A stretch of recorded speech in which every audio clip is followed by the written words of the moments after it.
Episode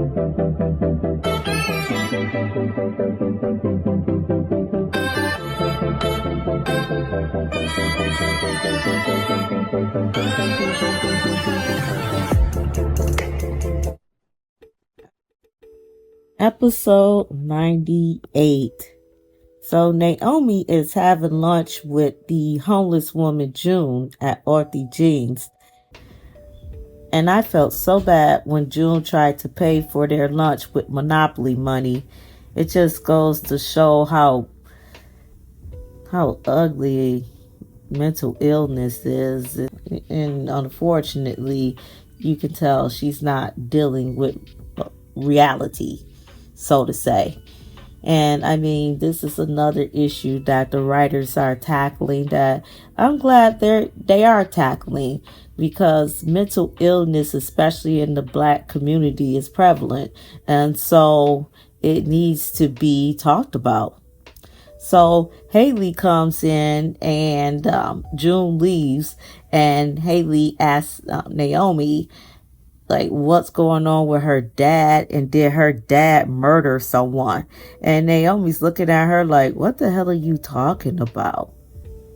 Next, Kat tells Chelsea about catching Tomas in Eva's hotel room, and she blames Eva for trying to take Tomas away from her. And yeah, if she only knew, your man, well, your so-called man, he didn't need any influencing. So yeah, I feel bad for her. So Kat calls Tomas and asks him to come over because they need to talk. And that's another thing. Why is she calling? Next, Tomas' cartoon character sounding ass shows up to Kat's and Chelsea's apartment, and he's stumbling over his words when Kat asks him why he didn't try to call her. Exactly. I mean, like, you were the one busted. You should have called her to try to talk to her and explain yourself. Then he says, we didn't do anything. And you're lying. You're lying your ass off. And if Kat didn't show up when she did, he would have done the deed with Eva. So he tells Kat that he doesn't like the way that Eva's being treated by her family. And again, why are we talking about this now? Kat has been consistent. She's treated Eva like this from day one. So for him to come with that crap now because you're busted is just, you're full of crap. And again, Eva is not innocent, and she even says that she knows what her and her mom did was wrong. That's an issue between sisters. Has nothing to do with you, Tomas. But again, he has to deflect, so of course he'll bring it up. So Kat tells him that she expected more from him, and that if he wanted Eva, that's all he had to say. And that's what I'm saying too. Be honest. If Eva is who you want, then say you want Eva.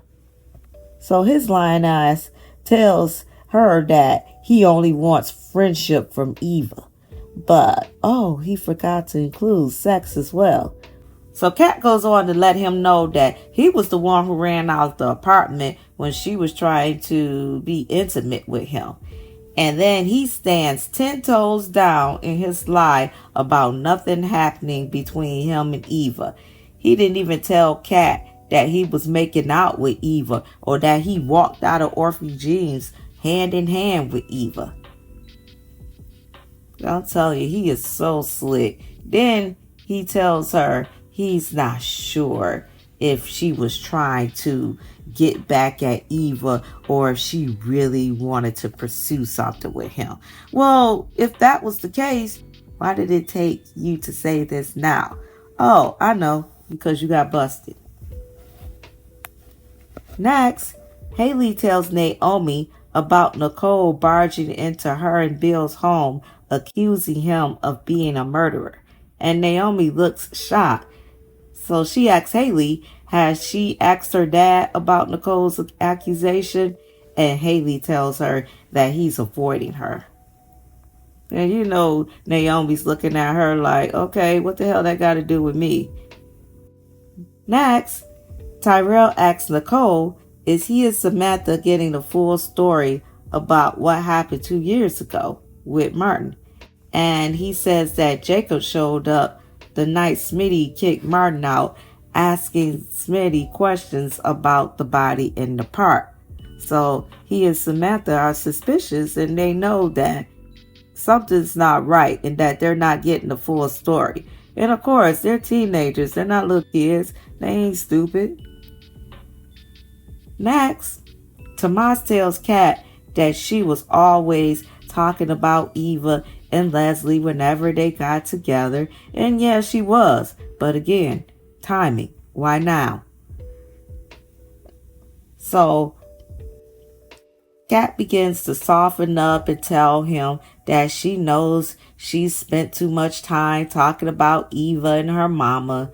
And then she goes on to say he makes her feel like she's never felt before, and maybe she's not handling her emotions well. This is her, I don't know if Tomas is her first boyfriend, but you can tell she hasn't had experience with womanizing liars like Tomas, because this is a classic tactic to turn this stuff back on you. And unfortunate for her, she fell for the bait. So she tells him she's crazy about him, but she refuses to be in a love triangle with him and Eva. And that's true. She shouldn't have to be because of liars like Tomas. So he tells her she's the center of his attention and that he felt a spark from the moment he saw her. Then Casanova kisses her hand and they begin to kiss. And you can't help but to shake your head. Next, Haley asks Bill to elaborate on Nicole's accusation. He tells her Nicole's talking about 2 years ago and that he has to be vague for legal reasons. And I mean, like, Haley should know this. You married a lawyer. He can't tell you everything that he's dealing with. She should know this. I mean, like, come on, girl, stop. And he tells her it's not his story to tell, but obviously it's not enough. So he's telling her that obviously it's not enough because she's still curious. And Haley tells him it's enough, and it should be, because when he find out about what her lying ass is up to. Next, oh nah, my girl Kat decides to do the deed with lying ass Tomas. She's going to be hurt when she finds out what really happened with Eva. Damn. I feel sorry for her. Next, Jacob gives Naomi an address to a relative of June's. And I guess this is the woman that hung up the phone on Naomi when she called. So that's going to be interesting how that whole story unfolds. Because, again, like I said, June has some kind of connection with the deceased articulate, Barbara. Next, Kat is in bed with lying ass Tomas after doing the deed, and she looks like she regrets her decision already. And yeah, because deep down inside, she knows she made a mistake. And that ends the episode.